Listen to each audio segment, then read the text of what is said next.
اب نوٹ کر لیجئے، یہ کتابیں اگر آپ پڑھنا چاہیں تو کتاب الملاحم میں پڑھیے۔ بدترین عذاب عربوں پر آیا کھڑا ہے، سروں پر تنا ہوا ہے، بدترین۔ ایسی جنگ ہونی ہے الملحمۃ العظمیٰ، جس کو کہ میں بھی آپ کے گواہی پیش کر دوں گا، جسے کہا گیا ہے لاسٹ کروسیڈ۔ بش نے بھی کروسیڈ کا لفظ بول دیا تھا، پھر واپس لیا اس نے۔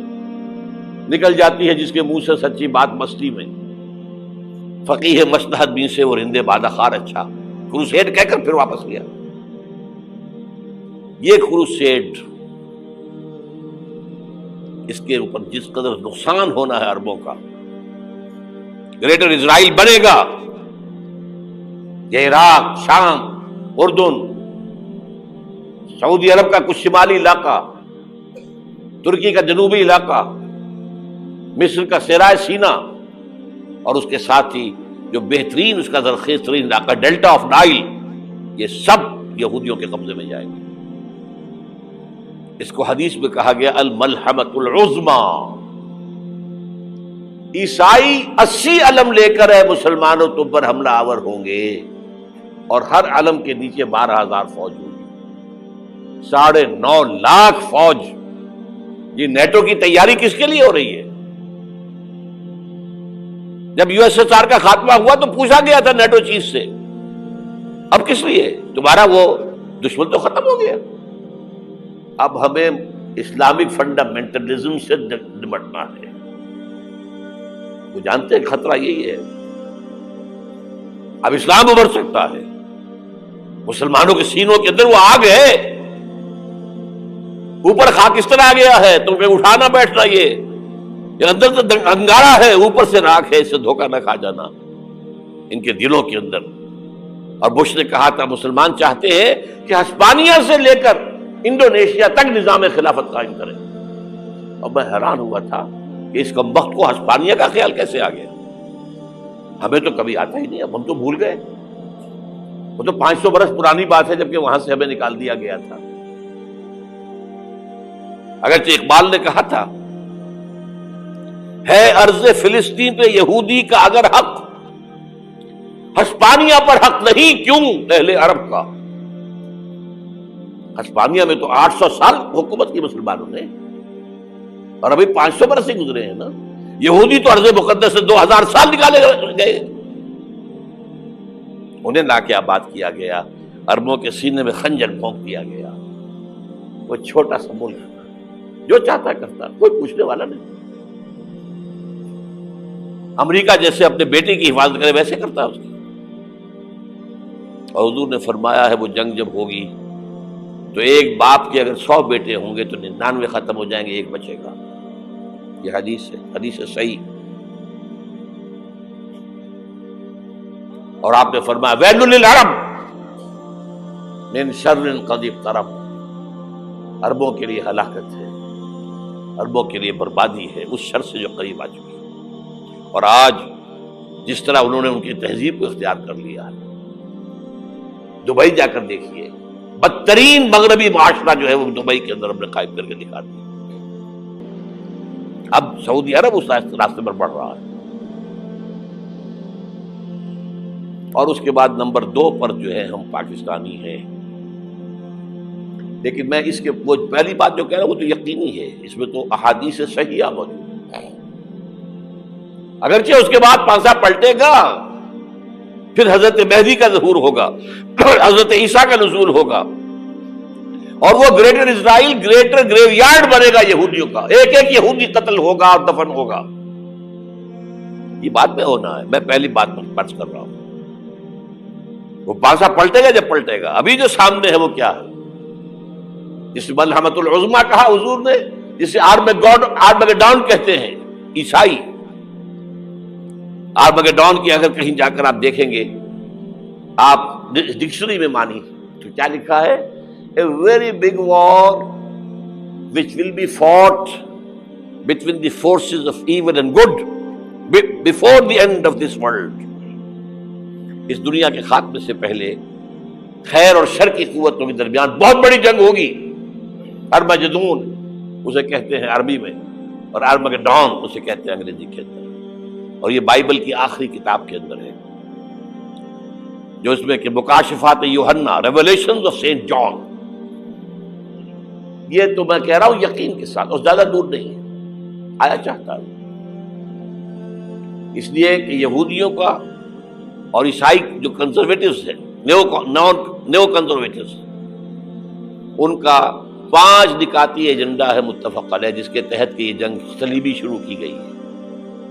تو سن لیجئے آپ، آرمیگیڈون نمبر 1، گریٹر اسرائیل قائم ہو جانا اس کے نتیجے میں نمبر 2،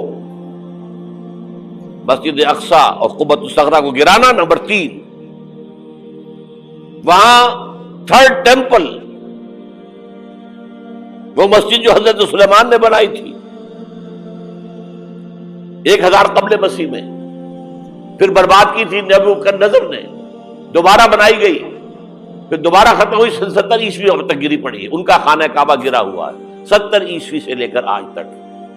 ایک دیوار ہے ویلنگ وال، جہاں جاتے ہیں، روتے ہیں، پیٹتے ہیں، ماتم کرتے ہیں، وہاں وہ بنے گا 3rd ٹیمپل۔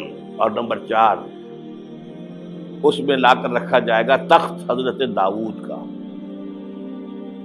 یہ تخت کہاں ہے اس وقت؟ یہ لندن شریف کے اندر، جو ان کی پارلیمنٹ کا جو چرچ ہے، ویسٹ منسٹر ایبے، اس میں رکھا ہوا ہے۔ ایک پتھر تھا جس پر بٹھا کر حضرت داؤد کی تاج پوشی ہوئی، پھر حضرت سلیمان کی ہوئی، پھر وہ پتھر رکھ دیا گیا جب حضرت سلیمان نے بنایا ہیکل مسجد اقصی، وہاں رہا وہ۔ ہر بادشاہ جو تھا یہودی اسی کے اوپر بٹھا کر اس کی تاج پوشی ہوتی تھی۔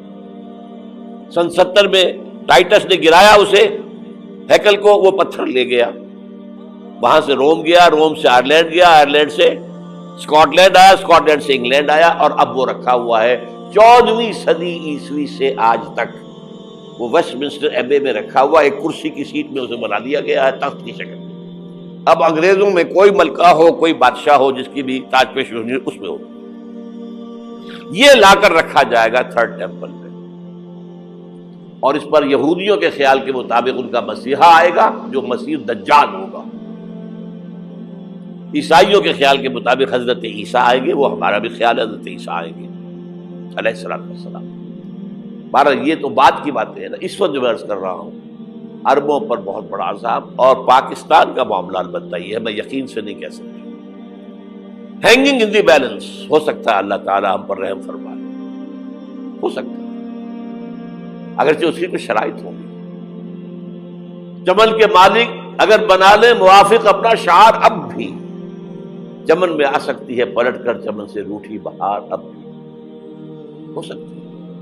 اور یہ بھی ہو سکتا ہے کہ اللہ تعالیٰ نے معجزانہ طور پر ہمیں ملک دیا، ہم نے اللہ سے بدعہدی کی، وعدہ خلافی کی، غداری کی، لہذا سزا دی جائے اور ہم سے یہ ملک چھین لیا جائے۔ اٹس جسٹ پاسبل، دور نہ سمجھے، اسے انہونی بات نہ سمجھے۔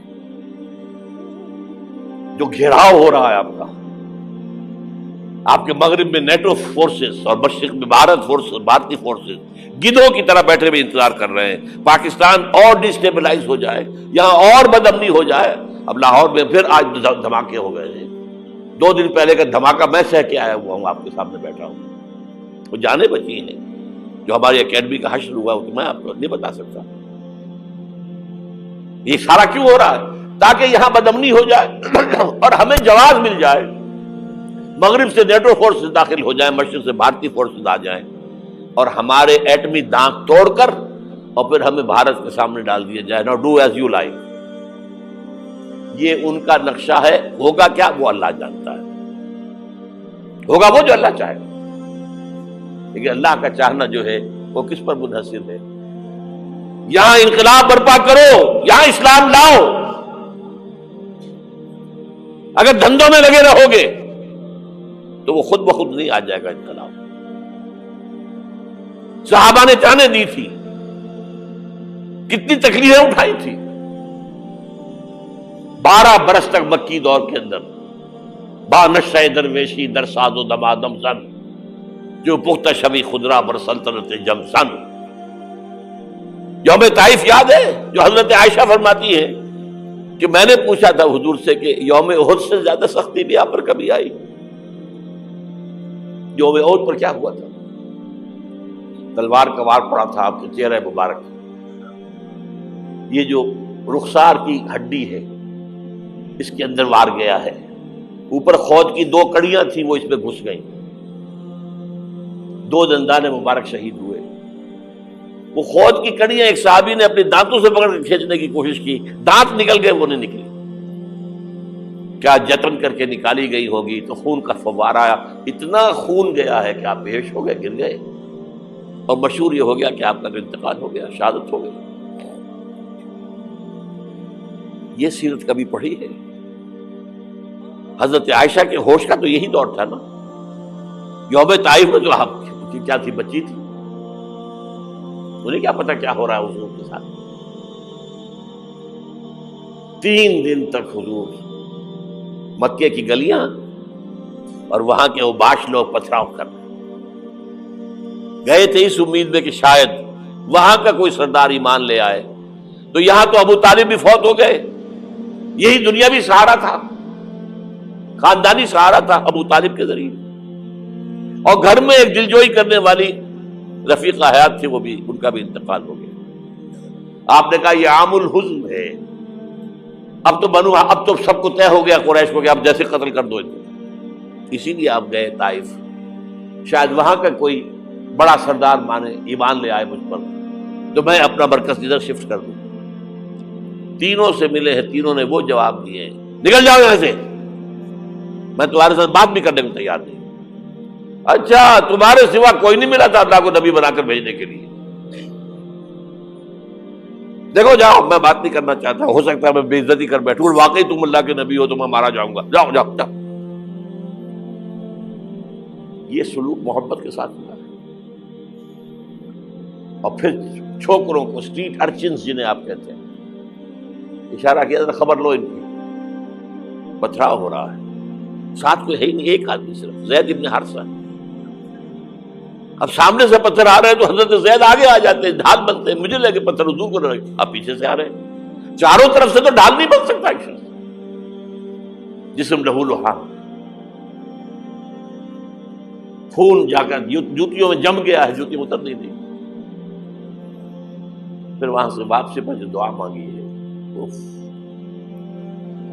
اللہم الیک اشکو ضعف قوتی وقلت حیلتی وہوانی علی الناس، اے اللہ تیری جناب میں فریاد لے کر آیا ہوں اپنی قوت کی کمی کا، اپنے وسائل کی کمی کا، اور جو ذلت و خواری ہو رہی ہے لوگوں کے سامنے، الا ملتقلنی، مجھے کس کے حوالے کر دیا ہے، الا بعیدی یتجہمنی، یہ میرے اوپر ہجوم کر کے آ جائے، حملہ کرے، اور عدو من لگتا امرے، یہ دشمن کے حوالے میرا معاملہ کیا، جو چاہے کر دے وہ۔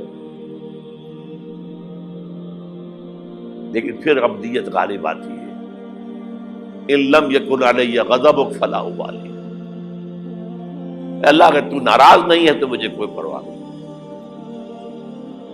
سر تقسیم خم ہے جو مزاج یاد میں آئے، مجھے اندیشہ یہ ہے کہ تو ناراض تو نہیں ہوگی۔ یہ تکلیفیں جھیلی ہے، سینکڑوں صحابہ نے جانوں کا نذرانہ پیش کیا ہے، احزاب کی جنگ میں فاقوں پر فاقے ہو رہے تھے، اور ان فاقوں کی حالت میں خندق کھودنے کا حکم ملا ہے، لوگوں کی کمریں دوہری ہو رہی ہیں، پتھر باندھے ہیں اپنے پیٹوں سے، اپنی چادروں کے ساتھ کس کر کمر دوہری نہ ہو جائے، اور جب صحابہ کدالیں چلا رہے ہیں تو کیا کہہ رہے ہیں، نحن الذین بایعوا محمدا علی الجہاد ما بقینا ابدا، اللہم لا عیش الا عیش الاخرہ۔ صحابہ کہتے تھے ہم وہ لوگ ہیں جنہوں نے محمد سے بیعت کی ہے کہ جہاد کرتے رہیں گے جب تک جان میں جان نکل جائے تو بات، اور جان ہے، چاہے ابھی بھوک سے کمر دوڑی ہوئی جا رہی، جان تو ہے۔ اور ایک دفعہ کہتے تھے اللہم لا عیش الا عیش الاخرہ، اللہ عیش، زندگی تو آخرت کی زندگی ہے۔